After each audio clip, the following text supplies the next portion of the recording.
Hola chicos, en el video de hoy vamos a tratar sobre la primera parte del trabajo práctico siguiente, que es una práctica sobre aldehídos y cetonas.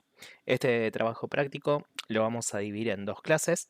En el primero vamos a ver algunas reacciones de caracterización de estos grupos funcionales y vamos a sintetizar distintos derivados de condensaciones amínicas.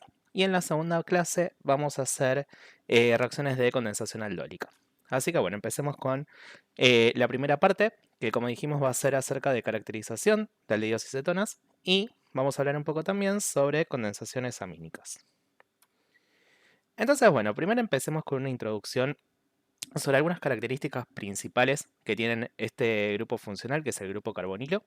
Para empezar, como sabemos, la estructura general es esta que tenemos acá. Y a partir del doble enlace que encontramos en el grupo carbonilo, se puede producir una deslocalización de electrones hacia el lado del oxígeno. Entonces, el doble enlace se mueve hacia el lado del átomo más electronegativo, quedando el carbono con una densidad de carga positiva y el oxígeno densidad de carga negativa. ¿Sí? Entonces, esto va a hacer que el átomo de carbono se comporte como si fuera un electrófilo y el oxígeno puede llegar a reaccionar como si fuera un nucleófilo. ¿Sí? Entonces, de acuerdo al reactivo con el cual nosotros enfrentemos a un grupo carbonilo, vamos pues, a poder hacerlo actuar como un grupo electrofílico si reacciona por el lado del carbono, o bien como un grupo nucleofílico si reacciona a partir del átomo de oxígeno. Otra de las características que tiene este grupo funcional es que posee un equilibrio, ¿sí? Cuando nosotros estudiamos cómo se encuentra una solución, por ejemplo, de estos compuestos, en donde mayoritariamente vamos a encontrar el grupo carbonilo en cuanto a su forma ceto, ¿sí? O sea, con el grupo carbonilo tal cual nosotros lo conocemos, pero una pequeña proporción de estos compuestos se encuentran en su forma enólica, ¿sí? En donde el doble enlace, en lugar de encontrarse entre el átomo de carbono y el átomo de oxígeno, se encuentra entre el carbono y el carbono alfa, ¿sí? Entonces, de esta manera, lo que se produce es la transferencia de un protón desde el átomo de carbono alfa de estos compuestos carbonílicos hacia el átomo de oxígeno de este grupo. Entonces, tengan en cuenta que este no es un proceso de resonancia, sino que es una forma de equilibrio, ¿sí?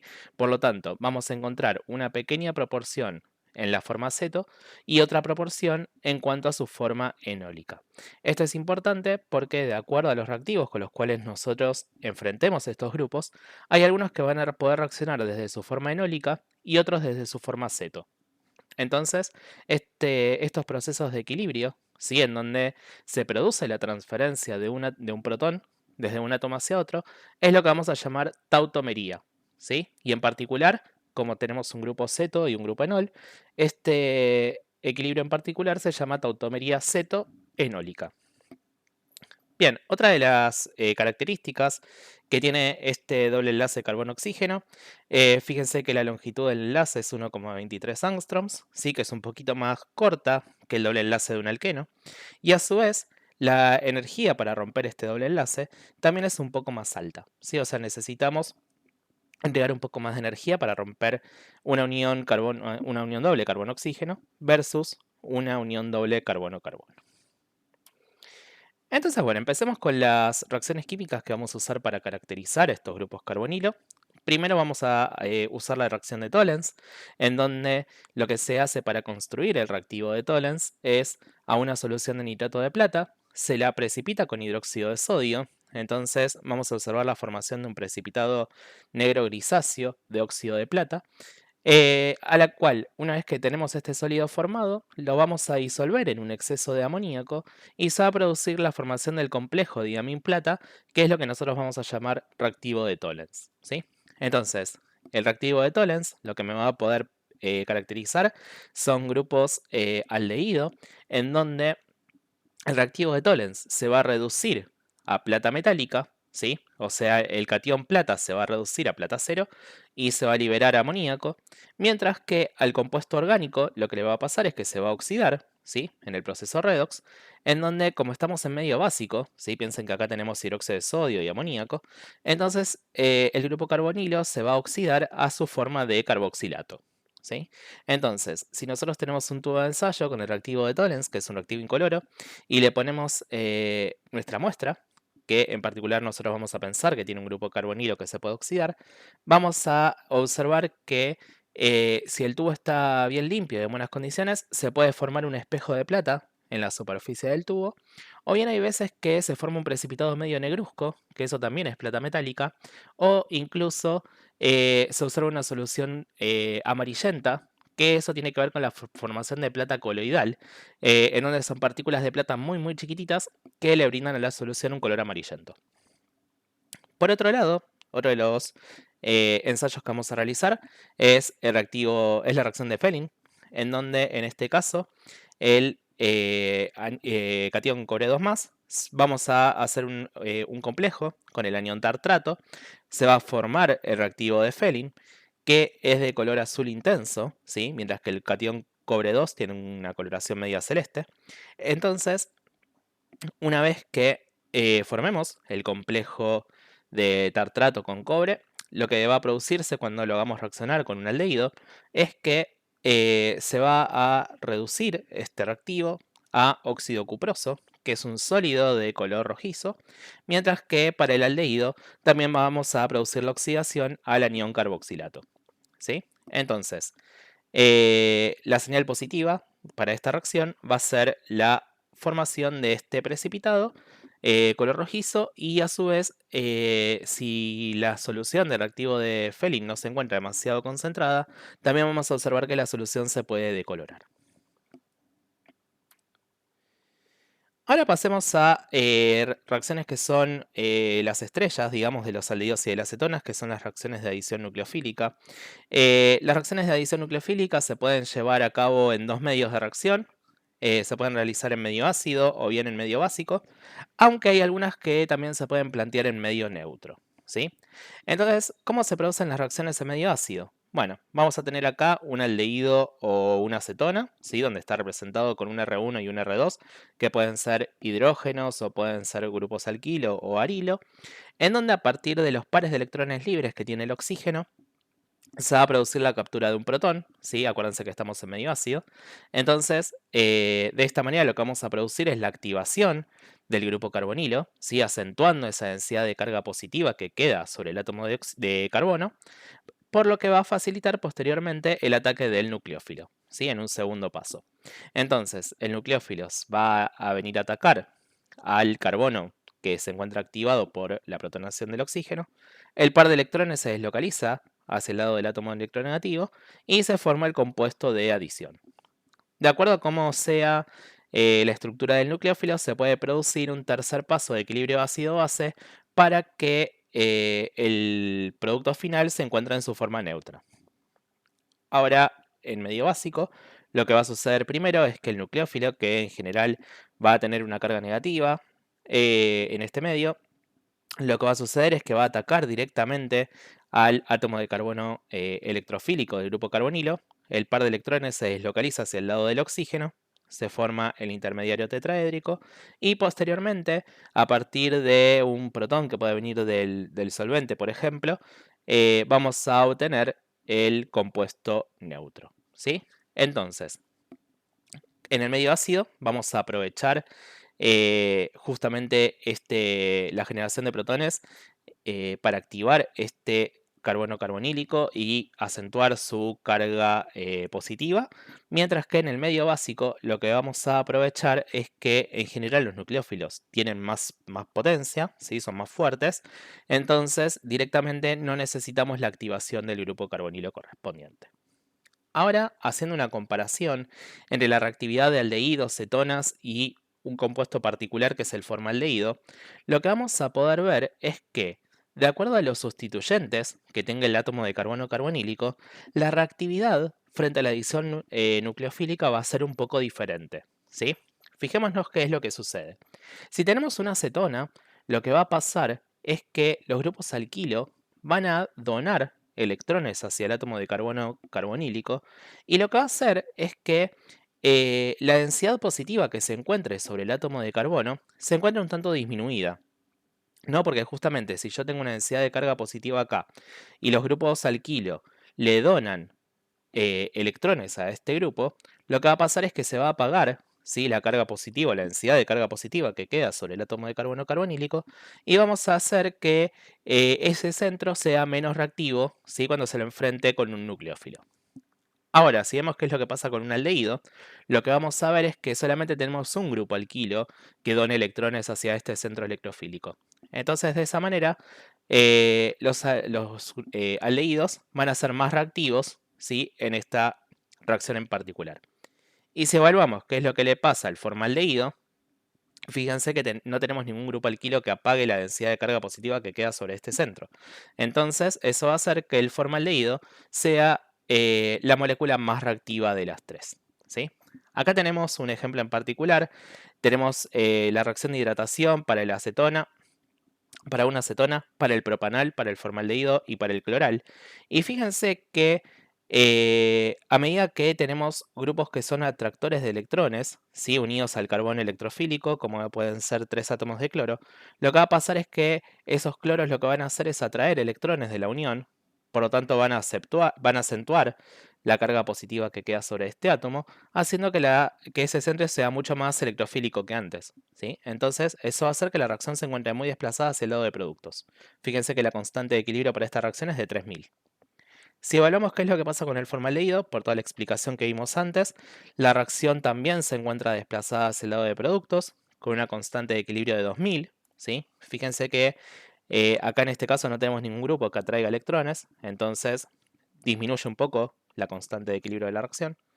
Ahora para el propanal, ¿sí?, ahora tenemos un grupo que dona electrones, entonces la constante, fíjense cómo baja a 0,7.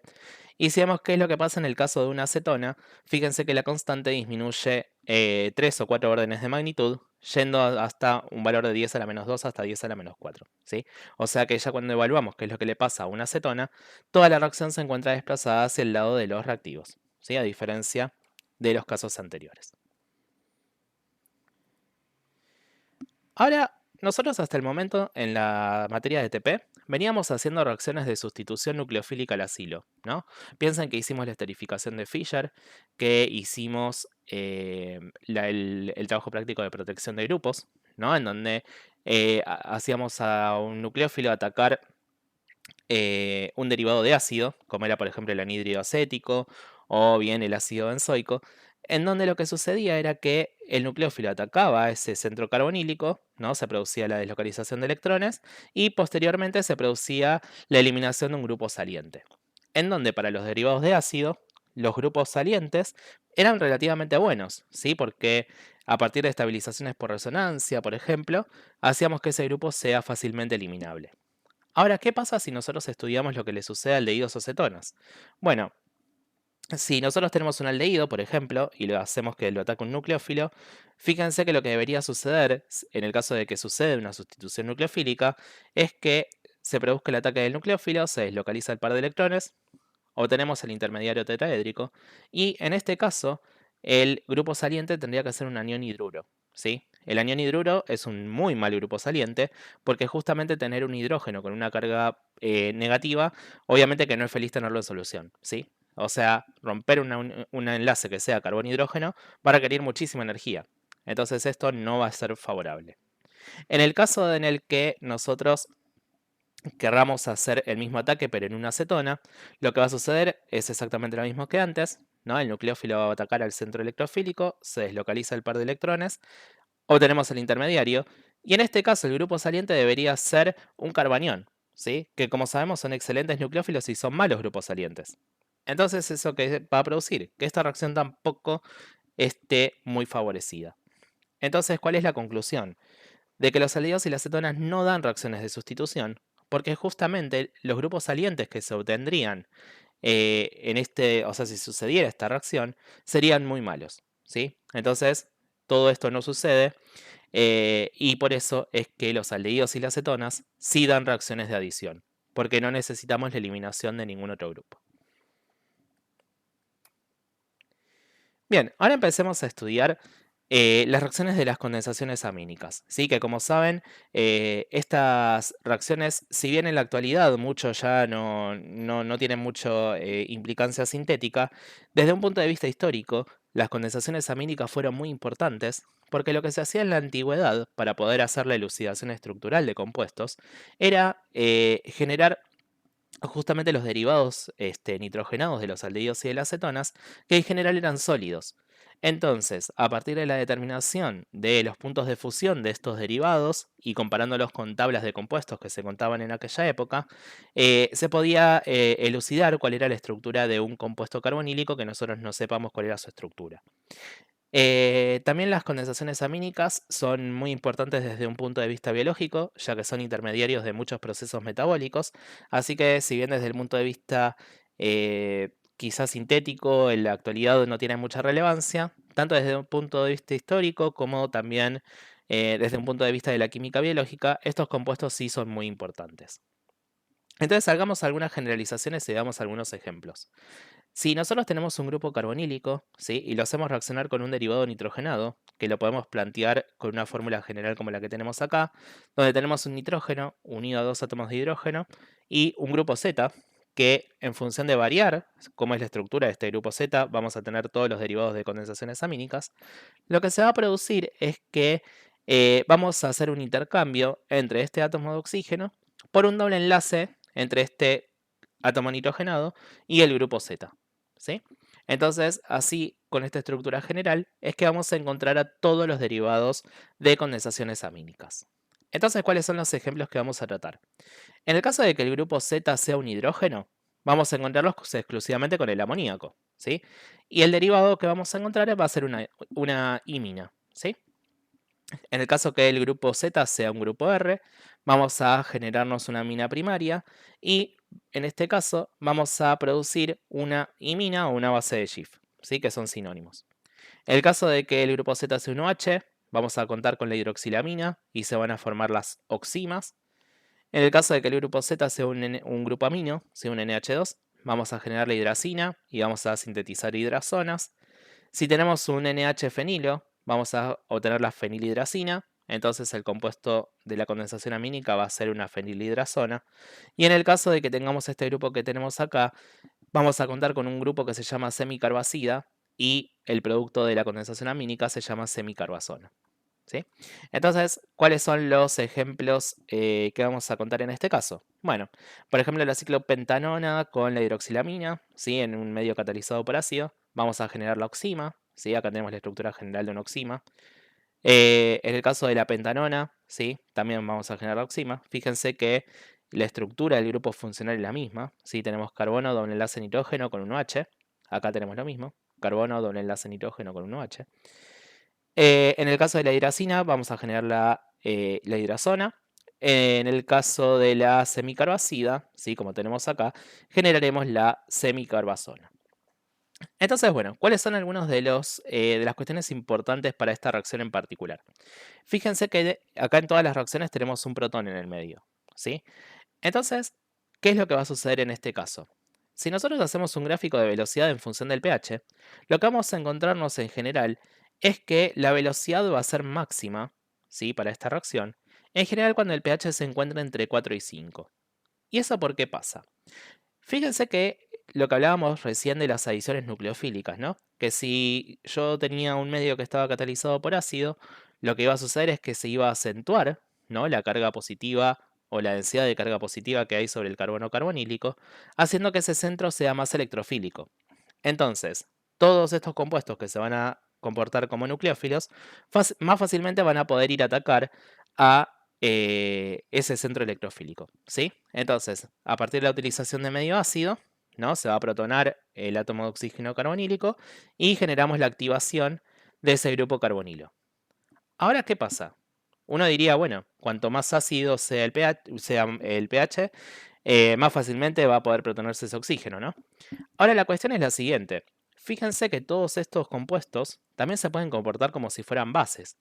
Entonces, ¿qué sucede? Si yo me voy a un pH que sea demasiado ácido, lo que puede suceder es que se protone el nucleófilo, generando las sales nitrogenadas, y de esta manera al generar estos compuestos, fíjense que son compuestos que no son nucleofílicos. ¿Por qué? Porque el átomo de nitrógeno ya tiene todos sus pares de electrones ocupados con otros átomos.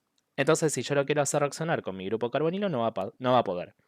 Entonces, por eso es que se establece este pH de compromiso, así se llama, entre que sea lo suficientemente ácido para que se pueda protonar el carbono carbonílico, pero que sea lo suficientemente alto como para que no se protone el nucleófilo. ¿Sí? Entonces por eso se suele elegir este pH entre 4 y 5. Vamos a ver el mecanismo de las condensaciones amínicas. En el primer paso siempre vamos a hacer que actúe nuestro medio de reacción, ¿sí? Entonces voy a tener mi grupo carbonilo que va a ir a protonarse con ese, digamos, a partir de este medio ácido.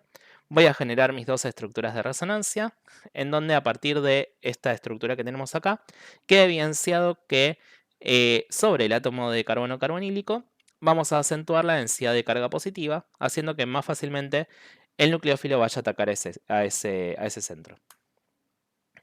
En el segundo paso, vamos a producir el ataque nucleofílico. ¿Sí? Vamos a tener el derivado nitrogenado, donde este grupo Z, como dijimos anteriormente, puede ser cualquiera. ¿Sí? Eso es lo bueno que tenemos en química orgánica, que es que a partir de este único mecanismo vamos a poder establecer el mecanismo de todos los anteriores. ¿Sí? Entonces fíjense que si yo le pongo un grupo Z acá, varío solamente este grupo Z y obtengo el mecanismo para todos los derivados. ¿Sí?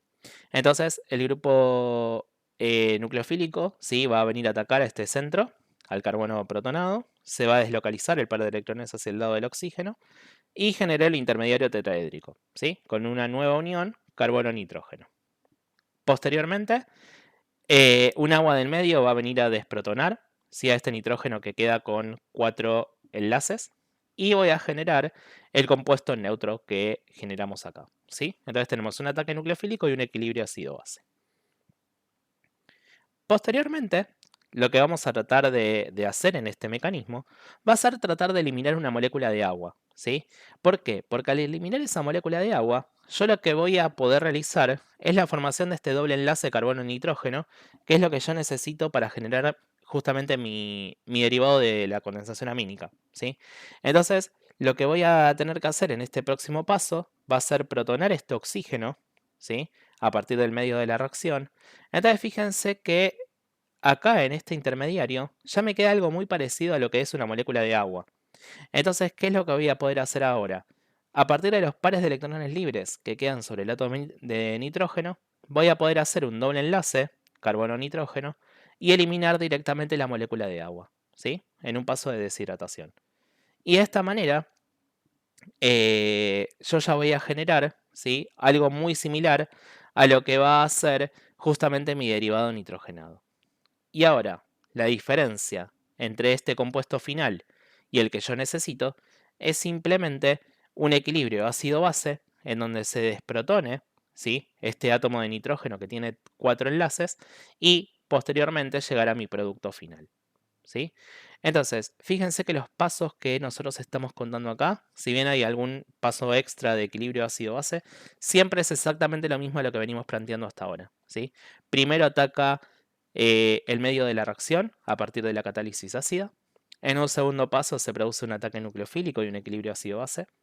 En el tercero se produce el paso de deshidratación, ¿sí? Que me va a ayudar a formar el doble enlace carbono-nitrógeno. Y en el cuarto paso se va a regenerar el medio de la reacción, ¿sí? Entonces acuérdense que para que un mecanismo se encuentre perfectamente bien planteado, siempre la cantidad de protones que yo capte del medio de la reacción lo tengo que devolver en los últimos pasos. Entonces, en este primer paso yo estoy utilizando un solo protón, ¿sí? Del medio de reacción que tenemos acá, y en el último paso lo estoy liberando. Entonces, eso acá en este hidronio que generamos acá. Entonces, eso me da una pauta de que el mecanismo de reacción está bien planteado, ¿sí?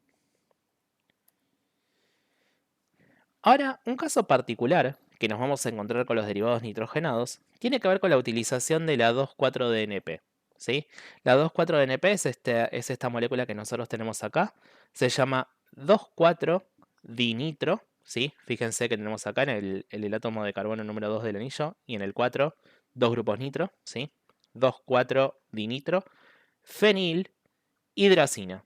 ¿Sí? Acá tenemos el grupo hidracina.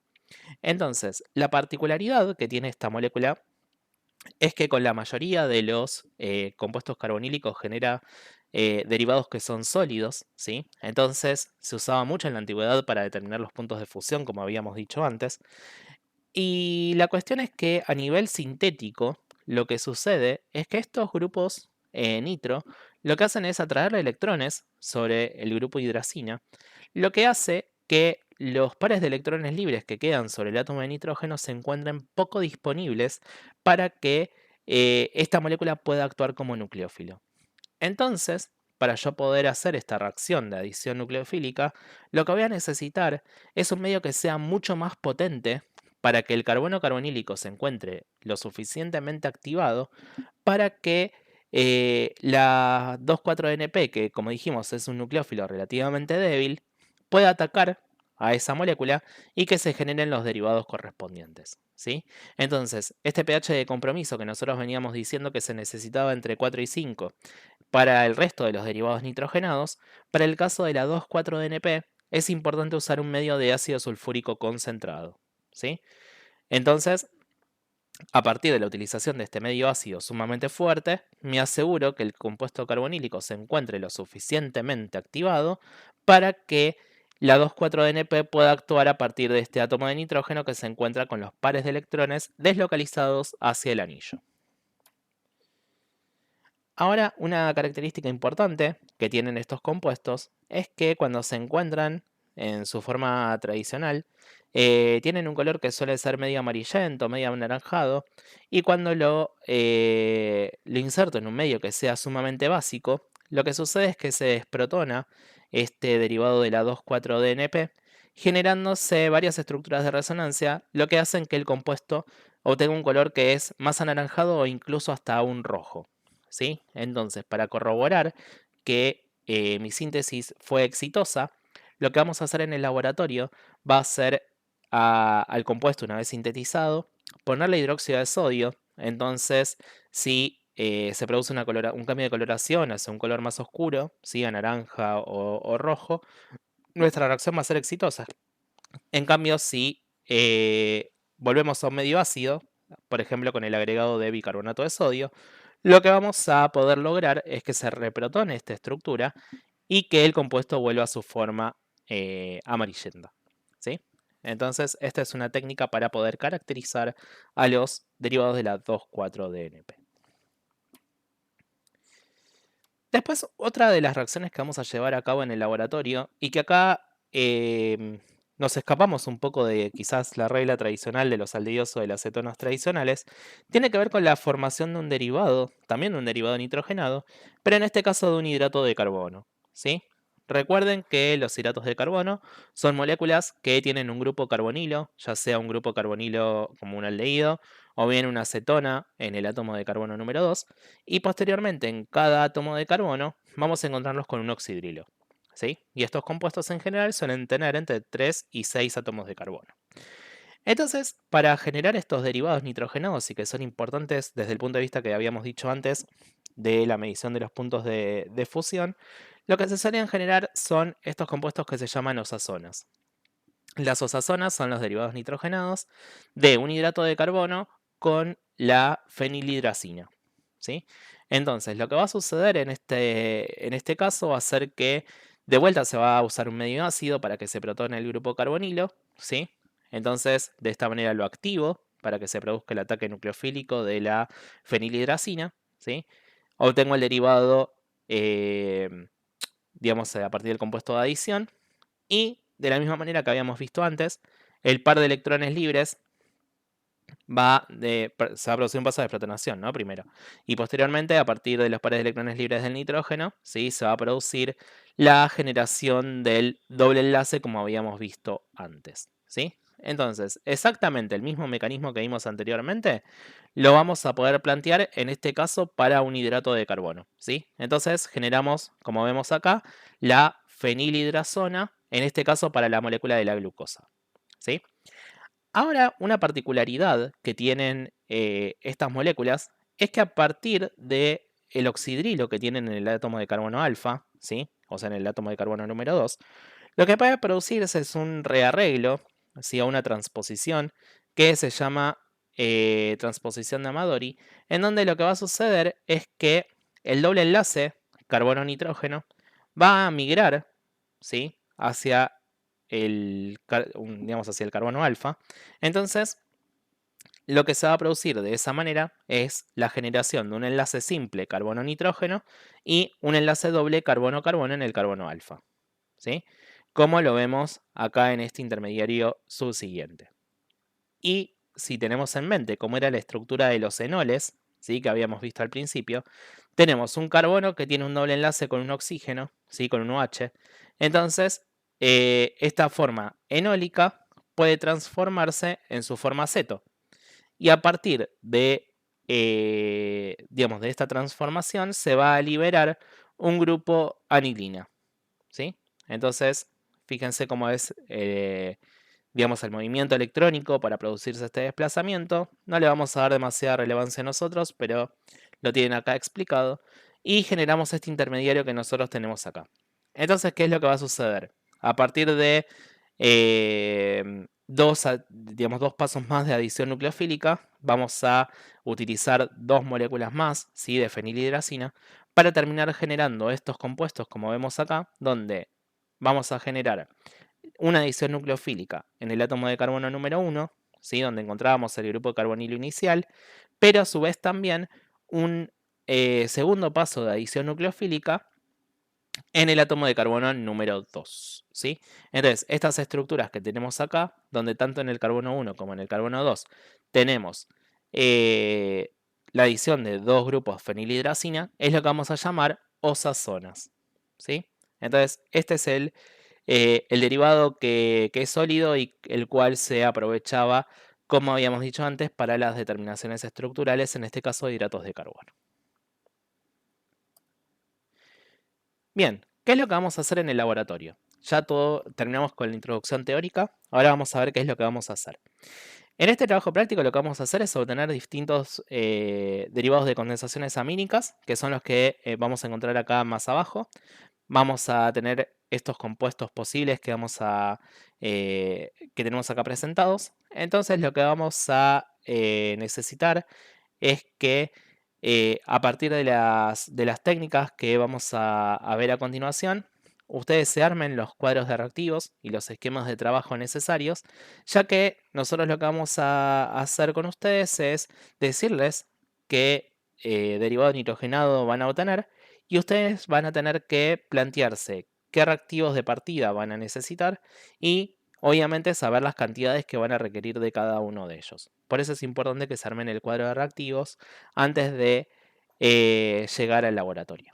Y a su vez también lo que van a hacer son los ensayos de Fehling y de Tollens para también hacer las reacciones de caracterización de los aldehídos y de las cetonas que van a usar como muestras. Otra reacción extra que van a hacer ustedes y que el mecanismo de la explicación la van a encontrar en el segundo video, tiene que ver con la reacción del iodoformo, que también la haremos en esta clase de acá. Entonces, pasemos a estudiar un poquito las técnicas y cuáles son las consideraciones experimentales.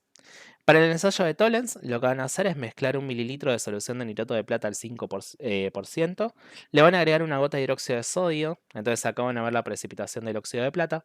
Le van a agregar amoníaco gota a gota hasta desaparición del precipitado. Y le van a agregar una punta de espátula o 1 mililitro del compuesto carbonílico que van a usar como muestra. Entonces, en general, en frío no suele haber reacción y van a tener que hacer un calentamiento a baño María hasta que observen algún cambio. Posteriormente, para el ensayo de Fehling, lo que van a hacer es mezclar la misma cantidad del reactivo de Fehling A y Fehling B. Fehling A es una solución de sulfato de cobre y Fehling B es una solución del tartrato. Entonces, a partir de la mezcla de los dos reactivos de Fehling, vamos a poder generar el complejo.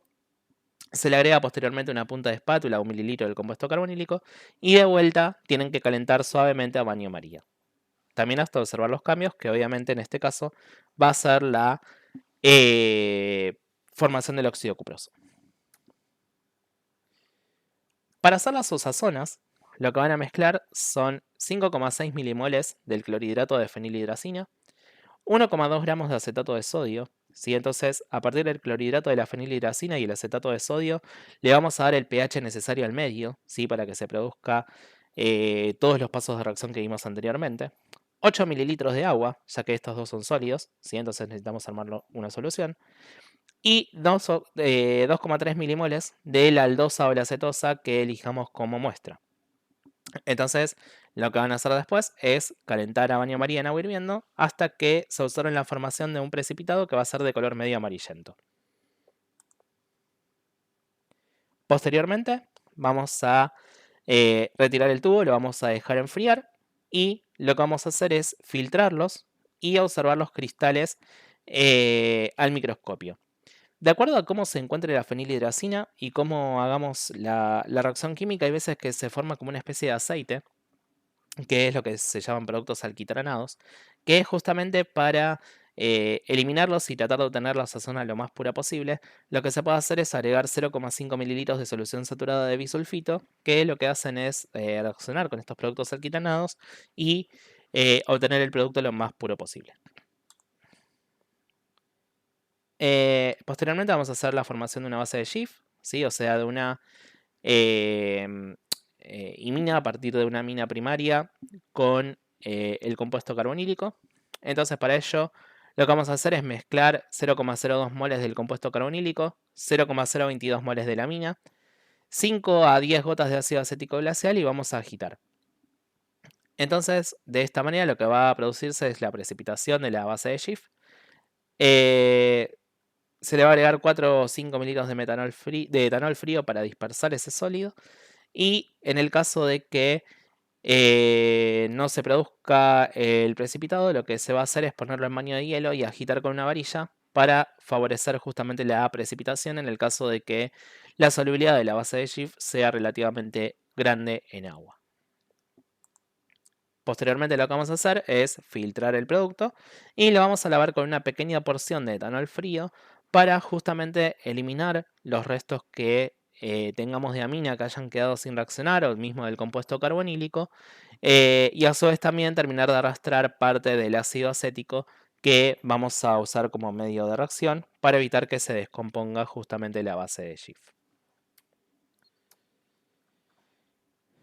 Para hacer la oxima, lo que vamos a necesitar van a ser 0,5 gramos de clorhidrato de hidroxilamina, que los vamos a disolver en 3 mililitros de agua. Le vamos a agregar 2 mililitros de hidróxido de sodio al 10%. Con esto también vamos a generar el pH necesario para que se produzca la reacción. Vamos a agregarle 5 milimoles del leído o de la acetona.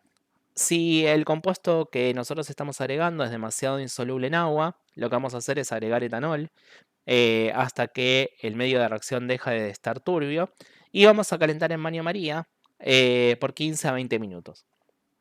Una vez que pase ese tiempo, lo que se va a producir es la precipitación de un compuesto que en general es blanco y lo que vamos a hacer, bueno, es dejarlo enfriar, le vamos a agregar agua y lo vamos a filtrar, ¿sí?